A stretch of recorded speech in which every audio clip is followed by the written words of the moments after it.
दोस्तों नमस्कार। आज इस वीडियो में हम लोग बात करेंगे गवर्नमेंट ऑफ इंडिया एक्ट 1935 की। 1935 का अधिनियम अपने आप में ही महत्वपूर्ण है। आपको भी पता है कि भाई भारतीय संविधान का सबसे प्रमुख जो स्रोत था वही 1935 का एक्ट ही था। आज इस एक्ट को हम लोग बहुत अच्छे से डिटेल में आसान भाषा में समझने का प्रयास करेंगे कि क्या कुछ इसमें खास था, क्या कुछ हमारे लिए परीक्षा उपयोगी है और क्या-क्या यहाँ से प्रश्न बन सकते हैं। पूरा कंप्लीट डिटेल में आज के इस वीडियो में हम लोग अध्ययन करने जा रहे हैं। सबसे पहले आपको बता दें जो भारतीय संविधान हमारा बना था उसके जो प्रमुख स्रोत हैं उन पर बात करेंगे। तो प्रमुख स्रोत उन भारतीय संविधान के अगर देखें तो सबसे बड़ा जो स्रोत है वो हमारा गवर्नमेंट ऑफ इंडिया एक्ट ही है ना। गवर्नमेंट ऑफ इंडिया एक्ट जो है वो सबसे प्रमुख स्रोत इसका माना जाता है। ठीक है, पहले तो गवर्नमेंट ऑफ इंडिया एक्ट। दूसरा जो है ये ब्रिटिश संविधान में और भी बहुत सारे इंपॉर्टेंट एक्ट आए जैसे कि 1919 का जो अधिनियम है वहां से भी बहुत सारे फैक्ट लिए गए। उसके अलावा बहुत सारे देश, कहाँ कितने देश हैं, कुल मिलाकर के 60 से ज्यादा कंट्रीज के संविधानों का अध्ययन यहाँ पर किया गया।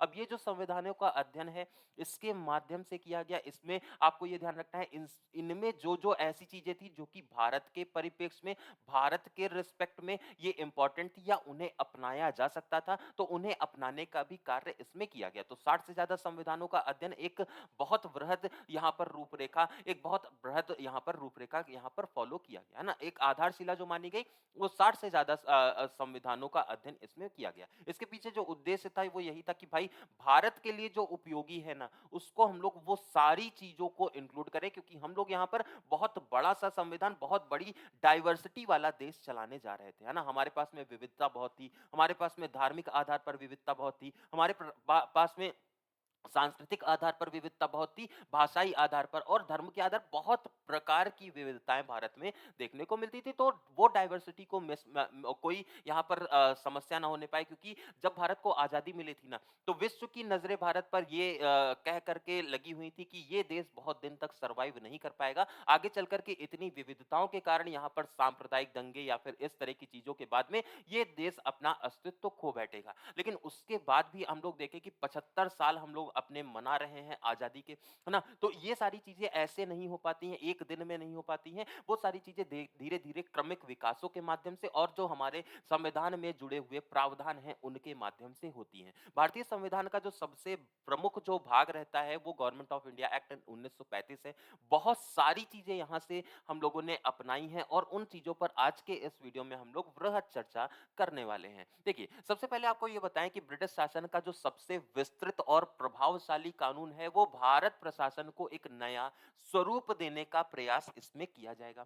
भारतीय प्रशासन को एक नया स्वरूप देने का मतलब यह है कि भाई यहां से जो चीजें बदलने वाली हैं वो इस तरह से बदलेंगी, क्योंकि इससे पहले हमें पता है कि हमारे पास में जो ऐतिहासिक पृष्ठभूमि है वो क्या है। भाई हमारे पास में एक साइमन कमीशन आया था जो कि भारत में चल रहे संविधान का अध्ययन करने और उस पर अपनी रिपोर्ट देने आया था, जिसे भारतीयों ने पूरी तरह से खारिज कर दिया था, इसे अपनाया ही नहीं और गो बैक साइमन के नारे लगे। बहुत ज्यादा विरोध भी होता है इसमें। अब इसके बाद में साइमन कमीशन के बाद में इससे रिलेटेड हम लोगों ने डिस्कशन भी किए थे, राउंड टेबल कॉन्फ्रेंसेस हम लोगों को, आपको याद होगा, तीन प्रकार की राउंड टेबल कॉन्फ्रेंसेस थी। एक हमारी 1930-31 में होती है, उसके बाद में एक होती है 1931 में, और जो तीसरी वाली होती है वो 1932 में। तीनों राउंड टेबल कॉन्फ्रेंसेस के साथ साथ में एक बीच में 1931 में ही गांधी जी और इरविन के बीच में, मतलब आप इसको समझ सकते हैं कांग्रेस और इरविन के बीच में एक समझौता भी होता है।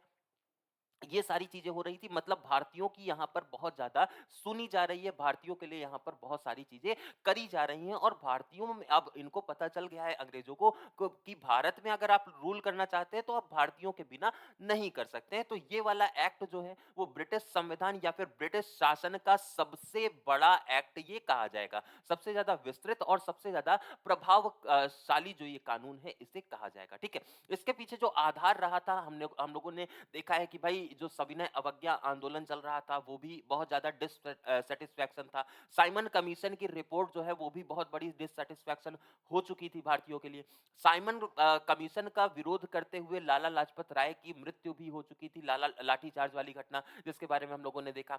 भगत सिंह ने सॉन्डर्स की हत्या कर दी थी, भगत सिंह की फांसी भी हो चुकी थी, तो उसके वजह से भी बहुत ज्यादा रोष भारतीय जनता में था। तो इस एक्ट पर अब सीधे से नजर नजर टिकेगी और ये सबसे से विस्तृत ये हमारा कानून बनने वाला था। इसके बाद में आपको ये भी बता देते हैं कि भाई इससे बहुत सारी चीज़ें अभी हमारे वर्तमान संविधान में भी ली गई हैं, एग्ज़ैक्टली उसे कॉपी कर लिया गया। मतलब एग्ज़ैक्टली हम लोगों ने ये देखा कि यहाँ पर जो वस्तुएँ हैं, जैसे कि हम लोगों ने पीएससी के बारे में यहाँ पर लिखा, यहाँ पर हम लोगों ने सुप्रीम कोर्ट के बारे में बातें की, हम लोगों ने यहाँ पर बहुत सारे ऐसे प्रावधानों के बारे में डिस्कशन किया जो कि अभी भी वर्तमान हमारे संविधान में अस्तित्व में है। तो आज इस वीडियो के माध्यम से हम लोग 1935 का अधिनियम बहुत डिटेल में हम लोग देखेंगे। इसका पहले इतिहास समझा जाएगा कि भाई क्या-क्या इसमें कमियां या फिर क्या किस वजह से ये एक्ट को लाना जरूरी हो जाता है। इसमें जो प्रमुख रीजन होता है ऐतिहासिक परिप्रेक्ष्य का, वो ये होता है कि भाई 1919 का एक्ट जो है ना, उसमें खामियां बहुत देखने को मिली है ना। हम लोगों ने देखा 1919 के एक्ट में प्रोविंसेस को कुछ ऑटोनॉमी दी गई थी, यहाँ पर स्वायत्तता दी गई थी जो हमारे प्रांत थे उन्हें, है ना। वो खामियों को, बहुत सारी खामियों, उसकी वजह से बहुत ज्यादा प्रशासन स्तर पर खामियां आ जाती हैं, और अगर लोकल लेवल पर एम्पावर आप करेंगे तो वहां पर केंद्रीय शक्ति का हनन कहीं ना कहीं देखने को मिलेगा। तो उसी प्रकार से बहुत सारी चीजें यहाँ पर दुरुस्त करनी थी, इस वजह से इस एक्ट को लाना बहुत ज्यादा जरूरी था। और एक और चीज आई भाई इसी एक्ट में, 1919 वाले एक्ट में, जिसे मॉन्टेग्यू जेम्सबॉन्ड रिफॉर्म कहते हैं, उसी एक्ट में एक चीज और यहाँ पर परिभाषित कर दी गई कि भाई जो हमारा ओवरऑल सिस्टम है, ओवरऑल जो एक्ट है, ओवरऑल जो हमारा संविधान भारत में चल रहा है, उसको रिव्यू करने के लिए एक कमीशन भी बनाया जाएगा। इसका रिकमेंडेशन इसी एक्ट में कर दिया गया, और ये कमीशन 10 साल के बाद बनाया जाएगा। ठीक है, 10 साल में एक रिव्यू करने के लिए कमीशन आएगा। लेकिन इस कमीशन को लाने के लिए जो सबसे ज्यादा जिम्मेदार थी वो स्वराज पार्टी, आपको याद होगा ये स्वराज पार्टी वही है जो कि मोतीलाल नेहरू के द्वारा ये फॉर्म की जाती है ना। तो इसमें बेसिक रोल जो है वो मोतीलाल नेहरू का, इनके दबाव की वजह से ये कमीशन भारत में आता है, और जब आता है तो उसकी रूपरेखा ऐसी होती है, उसका स्ट्रक्चर ऐसा होता है कि उससे भी सेटिस्फाई नहीं हो पाते हैं भारतीय। अब देखते हैं साइमन कमीशन के पीछे क्या ऐसा कारण था। देखिए 1927 में गठित होता है, भारत में संवैधानिक सुधारों की समीक्षा करने के लिए यह बनाया जाता है, संवैधानिक सुधारों की जांच करने के लिए बनाया जाता है। लेकिन इसमें दिक्कत ये थी ना, इसमें जितने भी मेंबर थे वो कौन थे, वो अंग्रेज थे, वो ब्रिटिश थे, वो यहाँ पर अंग्रेज थे, ये आपको याद रखना है पहली चीज। ठीक है, अब 1927 में आता है, 1927 में गठित होता है, और 1928 में ये भारत पहुंचते हैं, और 1929-30 में ये अपनी रिपोर्ट देते हैं। अब जैसे ही रिपोर्ट देंगे तो यहाँ पर क्या होगा, यहाँ पर विरोध शुरू हो जाएगा। क्यों विरोध शुरू हो जाएगा, आइए देखते हैं। तो देखिए सबसे पहले जो शुरुआती दौर पर अगर हम लोग देखें तो ब्रिटिश, जब यहाँ पर, इसमें केवल ब्रिटिश ही थे, है ना। और भारत के संविधान में अगर आप कोई संशोधन करने आए हो और उसमें कोई भारतीय नहीं है तो ये तो भारतीयों को नहीं हजम होने वाला। तो उसी वजह से यहाँ पर एक साइमन कमीशन, जो यहाँ पर इस साइमन कमीशन का विरोध किया जाएगा। अब इतना ज्यादा विरोध किया जाएगा तो अंग्रेज कहेंगे भाई अगर इतने ज्यादा काबिल हो तो आप अपना ही क्यों नहीं संविधान बना लेते। उसी के जवाब में एक रिपोर्ट दी जाएगी, उसी के जवाब में रिपोर्ट दी जाएगी 1928 की नेहरू रिपोर्ट। और ये आपको याद रखना है, ये किसकी अध्यक्षता में, ये मोतीलाल नेहरू की अध्यक्षता में बनती है। ठीक है, ये किसकी अध्यक्षता में, ये मोतीलाल नेहरू की अध्यक्षता में बनती है। अब भारतीय नेता ने साइमन कमीशन के विरोध करते हुए संवैधानिक सुधारों को वैकल्पिक मसौदा यहां पर पेश कर दिया। अगर आप चाहते हैं कि भारतीय संविधान बनाए तो भारतीयों के अंदर भी कोई कमी नहीं है, वो भी संविधान बना सकते हैं। तो मतलब यहां पर एक मुंहतोड़ जवाब देने की बात, तो लगातार संघर्ष यहां पर चलेगा।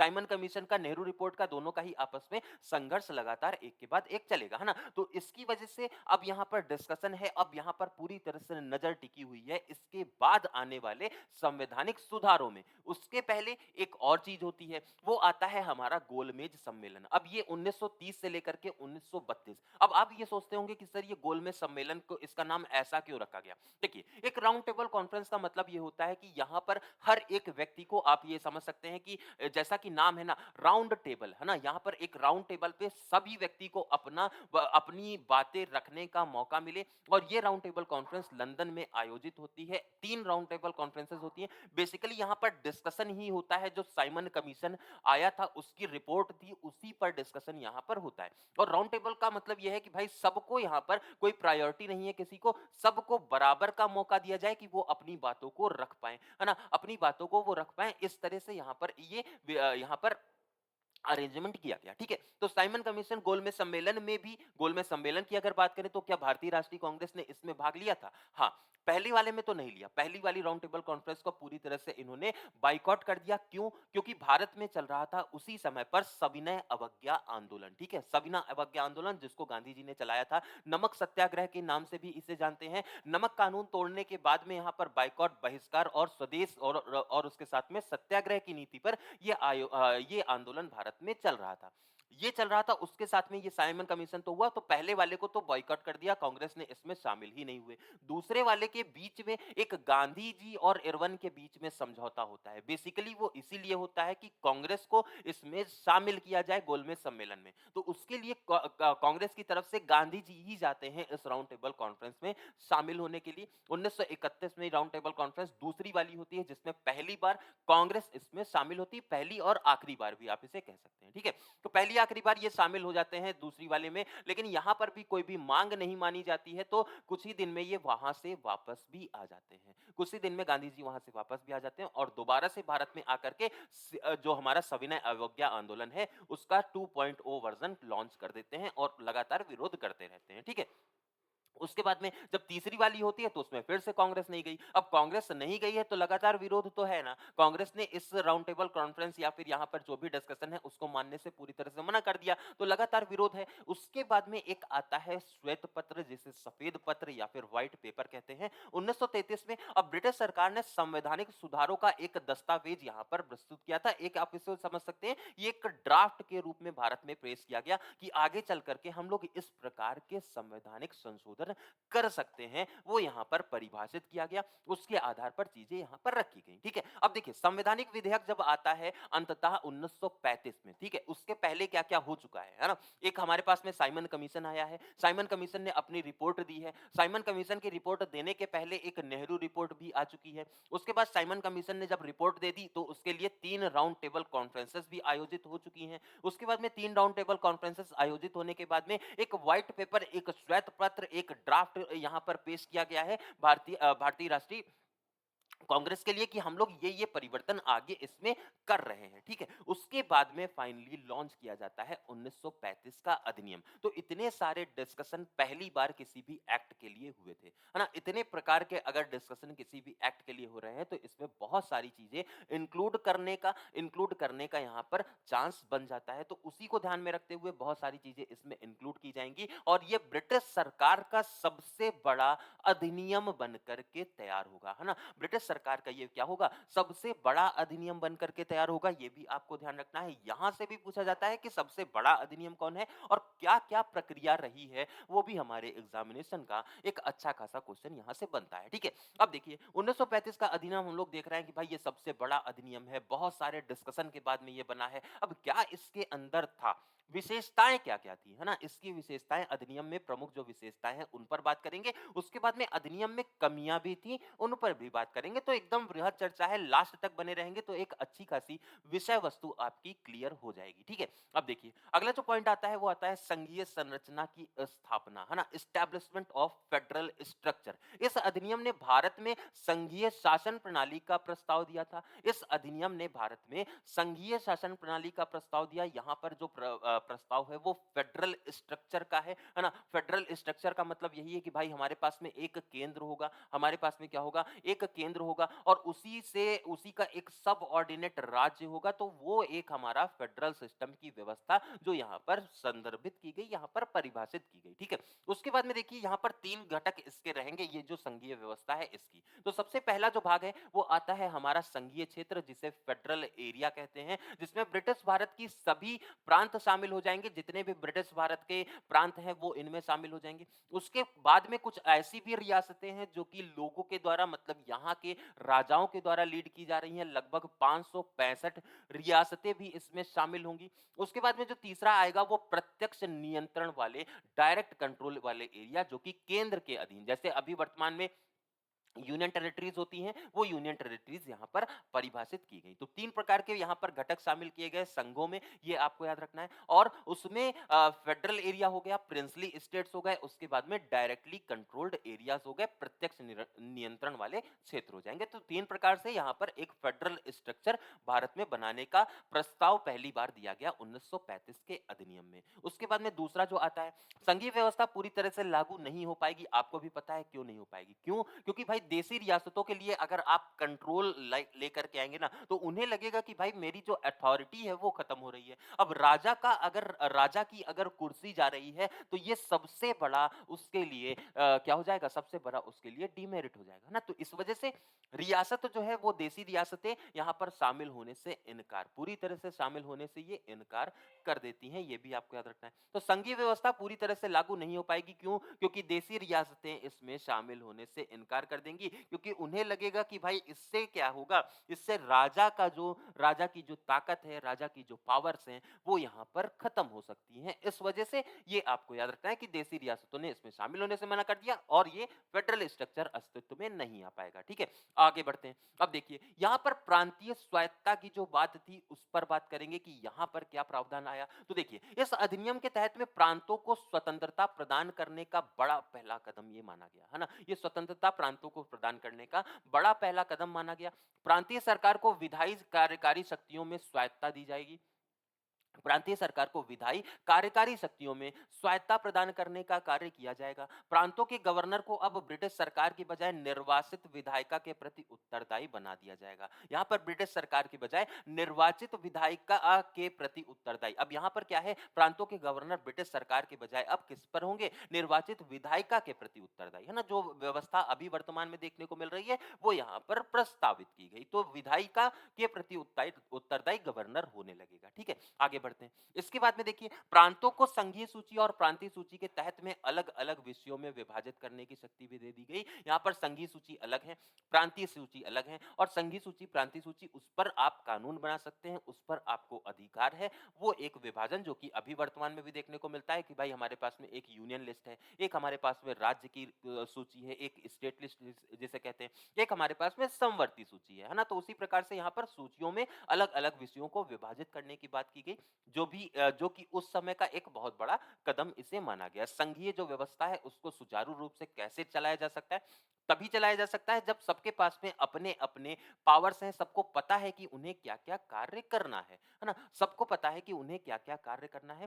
प्रशासन में भारतीयों की भागीदारी बढ़ जाएगी। प्रशासन में हर प्रकार से भारतीयों की भागीदारी भी बढ़ने वाली है, ये भी आपको याद रखना है। तो प्रशासन हर प्रकार से यहाँ पर तैयार है, प्रशासन हर प्रकार से यहाँ पर तैयार है कि वो अपनी भागीदारी को बढ़ाएगा, वो अपने प्रोसेसेस को बढ़ाएगा, वो अपनी तैयारियों को बढ़ाएगा। तो उसके आधार पर यहाँ पर चीजें आगे बढ़ने वाली हैं। ठीक है, आगे बढ़ते हैं, अगले सवाल पर आएंगे। अब देखिए अगला जो पॉइंट है वो आता है बाई कैमरल स्ट्रक्चर। भाई आपको तो लग रहा होगा ये तो सर अभी वर्तमान जो हमारा संविधान चल रहा है कुछ कुछ वैसी ही व्यवस्था यहाँ पर परिभाषित कर दी गई थी। हाँ, यहाँ पर भी केंद्र और कुछ प्रांतों में द्विसदनीय विधायिका की स्थापना, है ना। बहुत अच्छा द्विसदनीय व्यवस्था, जैसे आप भी आज भी देखते हैं कि कुछ राज्य ऐसे हैं जहां पर दो सदन होते हैं, एक हमारी होती है विधान सभा और एक हमारी हो जाती है परिषद। तो उसी प्रकार से उस समय पर भी ऐसा ही हुआ, कुछ यहाँ पर दो सदन बना दिए गए, द्विसदनीय व्यवस्था देखने को मिली, है ना। केंद्र में अगर देखें, केंद्र की बात करें तो काउंसिल ऑफ स्टेट्स, जिसे हम लोग उच्च सदन कहेंगे,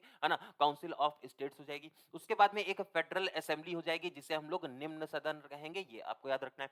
प्रांतों में कुछ प्रांतों में द्विसदनीय व्यवस्था लागू की जाती है, लेकिन कुछ में एकल विधानमंडल रहेगा। मतलब वो डिमांड के अनुसार है। अगर मान लीजिए कंट्रोल या फिर पावर्स जो है वो मतलब एक तरह से पॉपुलेशन या फिर एरिया या फिर सीमा क्षेत्र उसका बहुत ज्यादा है, तो वहां पर विधायिका और जो हमारा विधानसभा और विधान परिषद दोनों प्रकार की बॉडीज यहाँ पर देखने को मिलेगी। अगर उस तरह से जरूरत नहीं है तो वहां पर एक ही सदन की व्यवस्था चलेगी। ठीक है, तो इस आधार पर यहाँ पर कहीं पर दो सदन है, कहीं पर एक सदन है। राज्यों की अगर बात करें तो केंद्र में कितने हैं? केंद्र में दो व्यवस्था है, एक उच्च सदन एक निम्न सदन, काउंसिल ऑफ स्टेट्स और फेडरल असेंबली, दो प्रकार के यहाँ पर केंद्र में व्यवस्था होगी। ठीक है, आगे बढ़ते हैं। अब देखिए गवर्नर जनरल और गवर्नर की शक्तियों को भी यहाँ पर थोड़ा सा चेंज किया गया, थोड़ा सा उनको अधिकार दिए गए, कहीं पर अधिकार कम किए गए। देखते हैं, बात करते हैं।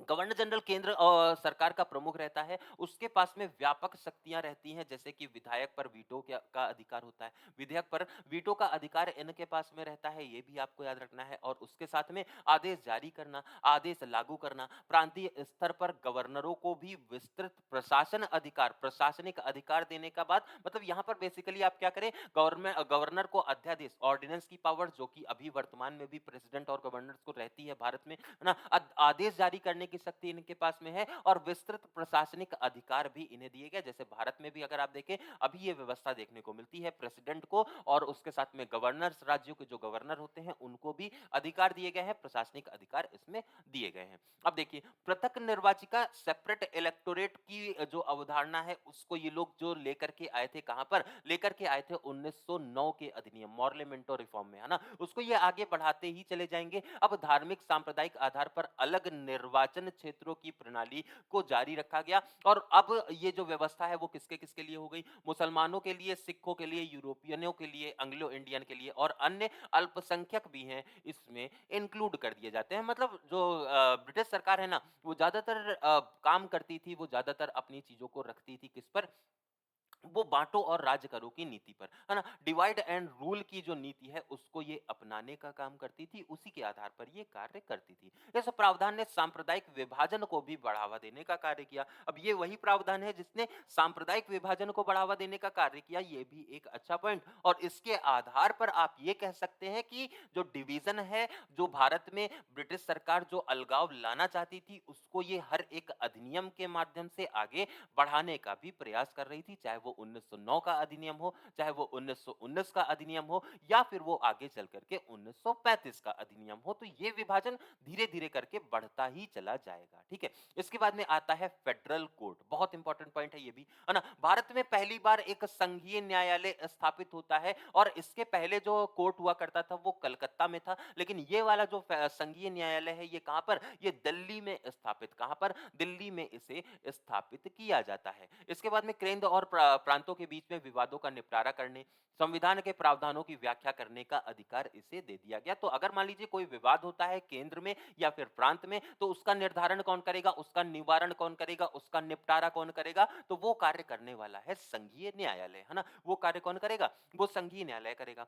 संविधान के प्रावधानों की व्याख्या करने का अधिकार भी इन्हें मिलेगा, संविधान के प्रावधानों की भी ये व्याख्या कर सकेंगे, ये भी अधिकार इन्हें मिल जाएगा, ये आपको याद रखना है। उसके साथ में आपको ये भी याद रखना है कि वित्तीय प्रावधान, प्रोविंशियल जो प्रोविजंस हैं वो इस एक्ट में क्या थे। तो देखिए सबसे पहले आपको बताएं कि भाई केंद्र और प्रांतों के बीच में जो वित्तीय शक्तियां हैं उनका स्पष्ट विभाजन किया जाएगा। स्पष्ट विभाजन का मतलब यह है कि कहीं पर कोई भी उत्तरदायित्व में कोई मतलब कोई डाउट किसी को ना रहे, कोई संशय ना रहे, कोई यहाँ पर संभावना जैसी बात न रहे, एकदम स्पष्ट शब्दों में बात हो। मतलब जो चीजें, जो यहाँ पर पावर्स का विभाजन होना चाहिए था वो पावर्स का विभाजन यहाँ पर किया गया। अब राज्य संग्रहण और वितरण के नियम बनाए गए। यहाँ पर राजस्व संग्रहण और वितरण के भी नियम इसमें बनाए जाएंगे।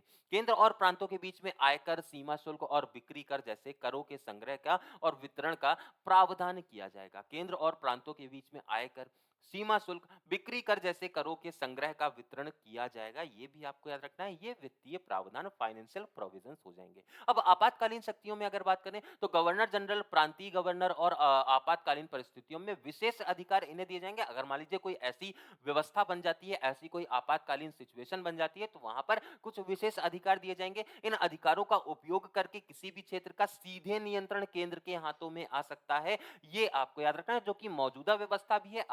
आप भी देखते हैं अगर कहीं पर प्रांतों के बीच में विवाद होता है या फिर केंद्र और प्रांत के बीच में विवाद होता है या फिर ऐसा होता है कि राज्य सरकारें संविधान का कहीं पर उल्लंघन कर रही है तो वहां पर गवर्नर की सिफारिश पर राष्ट्रपति वहां पर डायरेक्टली राष्ट्रपति शासन लगा सकता है और उस पूरे राज्य को अपने ही कंट्रोल में, केंद्र के ही कंट्रोल में स्थापित किया जा सकता है। तो ये व्यवस्था भी मौजूदा भारतीय संविधान में करी गई है। अब आगे बढ़ते हैं।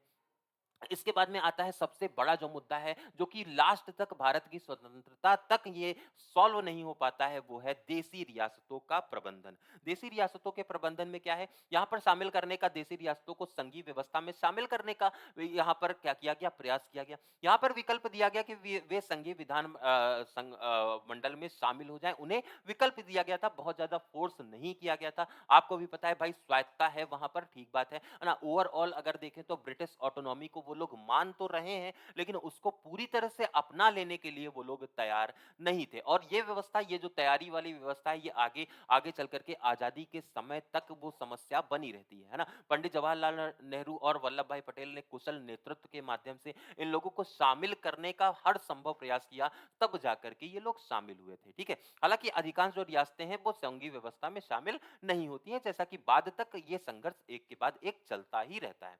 भारतीय नागरिकता का प्रावधान, उस समय पर हम लोग पहली बार भारत में नागरिकता की अवधारणा को परिभाषित किया जाएगा। नागरिकता के मापदंड और उनके लाभों का यहाँ पर उल्लेख किया जाएगा। तो अगर आपसे पूछा जाए भारतीय किस संविधान संशोधन या फिर किस अधिनियम में, ब्रिटिश शासन के अंतर्गत अगर किस अधिनियम में बात करें कि नागरिकता की अवधारणा को परिभाषित किया गया है, तो पहली बार वो एक तरह से किया गया है इंडियन सिटीजनशिप का गवर्नमेंट ऑफ इंडिया एक्ट 1935 में ही इनका उल्लेख है। इसमें मापदंड भी बताए गए हैं, मतलब क्या क्राइटेरिया आपको फॉलो करना है, और लाभों का भी मेंशन किया गया है। उसके बाद में आता है 1935 की सीमाएं, क्योंकि भाई आपको भी पता है हर एक पहलू सिक्के का आपको पता होना चाहिए। तो ये दूसरा पहलू है कि भाई एक तरफ तो हम लोग देख रहे हैं कि यहाँ पर फेडरल स्ट्रक्चर है, यहाँ पर नागरिकता के प्रावधानों को जोड़ दिया गया, यहाँ पर देसी रियासतों को भी जोड़ने का प्रयास, हर संभव प्रयास कर लिया गया, यहाँ पर आपातकालीन शक्तियों से संबंधित भी प्रावधान किए गए, यहाँ पर वित्तीय प्रावधान भी किए गए, फाइनेंशियल पावर से संबंधित वित्तीय प्रावधान भी यहाँ पर किए गए। संघीय न्यायालय मतलब न्याय को भी यहाँ पर अच्छा खासा स्थान दिया गया था भारत के संविधान में। पृथक निर्वाचिका भी है, सेपरेट इलेक्टोरेट की भी अवधारणा को यहाँ पर पेश किया गया, और साथ में गवर्नर जनरल की शक्तियां, या फिर द्विसदनात्मक व्यवस्था, या फिर यहाँ पर प्रांतीय स्वतंत्रता, या फिर यहां पर ये तीन घटकों में फेडरल स्ट्रक्चर बनाने की बात, हर एक प्रयास यहां पर किया गया 1935 के अधिनियम में। लेकिन उसके बाद भी यहां पर सीमाएं हैं, यहां पर कमियां हैं, यहां पर देखने में आपको लग रहा है कि भाई यहां तक तो चीजें अच्छी खासी चल रही हैं, लेकिन अब बात करते हैं सीमाओं पर। तो सबसे पहले है भाई केंद्र पर ब्रिटिश नियंत्रण देखने को मिल रहा है। केंद्र सरकार पूरी तरह से ब्रिटिश सरकार के नियंत्रण में ही काम करेगी, उसके बाहर ये काम करने के लिए बिल्कुल भी परमिटेड नहीं है। यहाँ पर जो ओवरऑल ऑटोनॉमी है, वो ओवरऑल जो पावर है, ओवरऑल जो कंट्रोल है, वो किसका है? ब्रिटिश सरकार का ही है केंद्र पर, ठीक है। अत्यधिक शक्तिशाली गवर्नर जनरल अब यहाँ पर हो जाएगा, तो वो शक्तियां कहीं कहीं पर निरंकुशता की तरफ भी ले जाएंगी, है ना। अगर शक्तियां आप किसी एक पर्सन को दे रहे हैं, तो कहीं ना कहीं वो आगे चल करके निरंकुश भी हो सकता है। तो निरंकुश शासक की यहाँ पर एक खतरा यहाँ पर खल रहा था, ठीक है। उसके बाद में पृथक निर्वाचिका, जो लगातार ये सेपरेट इलेक्टोरेट के कॉन्सेप्ट्स ला रहे थे, इससे सांप्रदायिक विभाजन बढ़ रहा था, लगातार एक के बाद एक सांप्रदायिक विभाजन बढ़ रहा था। कभी मुसलमानों के लिए आ रहा है, कभी सिखों के लिए आ रहा है, कभी ये गरीबों के लिए, दलितों के लिए आ रहा है, कभी ये महिलाओं के लिए भी आ रहा है। इस प्रकार से ये समाज में जो सांप्रदायिक विभाजन है वो बढ़ता चला जाएगा, वो भी एक इसकी बहुत बड़ी कमी हो जाएगी। अब देखिए, संघीय व्यवस्था का विफल होना भी एक बहुत बड़ी इसका एक सीमा थी। भाई संघीय व्यवस्था जो हम लोग चाह रहे थे बनाना, वो देसी रियासतों ने माना ही नहीं कि वो किस प्रकार से बन सकती है, या फिर उसमें इन्होंने साथ ही नहीं दिया। भारतीयों को सीमित भागीदारी यहाँ पर दी जाएगी। भारतीय जनता को केंद्र सरकार में महत्वपूर्ण भागीदारी या फिर महत्वपूर्ण पद यहाँ पर नहीं दिए जाएंगे, वो भी एक इसके फेलियर का कारण बनेगा। तो संघीय व्यवस्था फेल हो चुकी है, क्योंकि प्रांत जो है, बहुत सारे प्रांत जो है वो इसमें शामिल होने से मना ही कर देते हैं। उसके बाद में सीमित भागीदारी जो भारतीय जनता की है, उसकी वजह से भी भारतीयों में एक डिससेटिस्फैक्शन देखने को मिलता है ना। तो ये पूरा जो प्रकरण रहा, आपने यहां पर देखा, है ना। आपने देखा 1935 का अधिनियम बहुत अच्छे से वृहद भाषा में, और अब देखिए इसका प्रभाव क्या होता है वो भी देख लेते हैं। देखिए, भारतीय संविधान का जो आधार है, या अधिनियम आधुनिक एक तरह से जो हमारा अभी वर्तमान का संविधान है ना, वो बहुत ज्यादा इस पर बेस्ड है। भाई ये जो संवैधानिक व्यवस्था यहाँ पर कर दी गई थी, वो इतनी अच्छी व्यवस्था थी, जिसकी वजह से बहुत सारे प्रावधान इसके अभी मौजूदा संविधान में लिए गए हैं, उसको इंक्लूड किया गया है।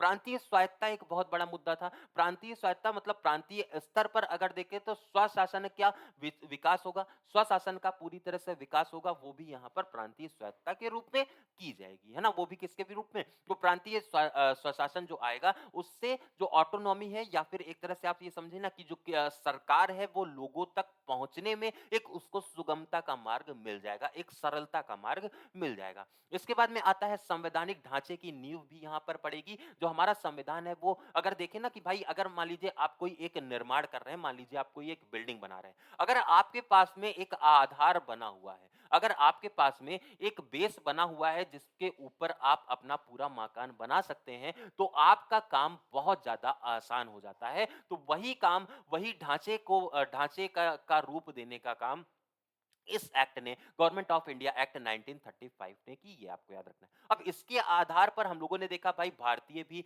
इसमें बढ़ चढ़ कर हिस्सा ले रहे थे, चाहे वो साइमन कमीशन के विरोध हो, या फिर नेहरू रिपोर्ट हो, या फिर राउंड टेबल कॉन्फ्रेंस हो, या फिर गांधी इरविन समझौता हो। हर प्रकार से भारतीयों ने इसमें शामिल होने के हर संभव प्रयास किए, जिसकी वजह से भारतीयों में एक राजनीतिक जागरूकता भी देखने को मिली, भारतीय जनता में राजनीतिक जागरूकता देखने को मिली, और जो प्रशासन में भागीदारी जो है ना, उसकी भावना को भी यहाँ पर प्रोत्साहन मिला, उसकी भावना को भी यहाँ पर प्रोत्साहन मिला। ये आपको याद रखना है। तो ये भी एक अच्छा पॉइंट, ये भी यहाँ से भी क्वेश्चन पूछा जा सकता है, लाभ से और इसके जो महत्व है वहां से भी क्वेश्चन बनते हैं। ठीक है, इसके साथ में अगर आप लोअर पीसीएस परीक्षा की तैयारी कर रहे हैं तो मेंस आंसर राइटिंग में भी ये पॉइंट्स आपको हेल्प करेंगे, ये आपको याद रखना है। तो कुल मिलाकर के अगर आप देखें ना, तो भारत में संवैधानिक और प्रशासनिक सुधारों का सबसे विस्तृत प्रयास कहा गया 1935 के अधिनियम को। हालांकि इसमें कोई कमी नहीं थी, लेकिन यह भारतीय संविधान के विकास के लिए एक मील का पत्थर साबित होता है। भारतीय संविधान में एक बहुत बड़ा